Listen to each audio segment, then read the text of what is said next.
बिस्मिल्लाहिर्रहमानिर्रहीम। अल्लाह उस बंदे पर क़यामत तक रहमत की चादर डाल देगा जो शुबान में ये ज़िक्र पड़ेगा। हज़रत अनस बिन मालिक रज़ी अल्लाह अन्हु से मरवी है, रसूलुल्लाह सल्लल्लाहु अलैहि वसल्लम ने फरमाया, शुबान को शुबान इसलिए कहा जाता है कि इस माह में एहतराम रमज़ान की वजह से बहुत सी नेकियां फैलती हैं, और रमज़ान को रमज़ान इसलिए कहा जाता है कि इस माह में बहुत से ज़्यादा गुनाह जला दिए जाते हैं।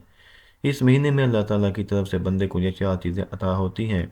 एक छोटी सी नेकी पर भी नामा अमाल नेकियों से भर जाता है। इस महीने का दूसरा फ़ायदा ये है कि इसमें बरकतें आती हैं, यानी अल्लाह पाक रिज़्क़ में, हर चीज़ में, हर काम में बरकत डाल देते हैं। गुनाहगार छोड़ दिए जाते हैं और बुराइयां मिटा दी जाती हैं, और मखलूक में सबसे अफजल व बेहतरीन हस्ती हज़ूर नबी करीम सल्लल्लाहु अलैहि वसल्लम की बारगाह में कसरत से हदिया दुरूद व सलाम भेजा जाता है। माशाल्लाह। तो अल्लाह इस बंदे पर अपनी रहमत की चादर डाल देता है जो शुबान में दुरूद पाक पढ़ता है। बेशक अल्लाह ताला और उसके फरिश्ते रहमत भेजते हैं इस पैगंबर पर। ए ईमान वालो, तुम भी आप सल्लल्लाहु अलैहि वसल्लम पर रहमत भेजो और खूब सलाम भेजा करो।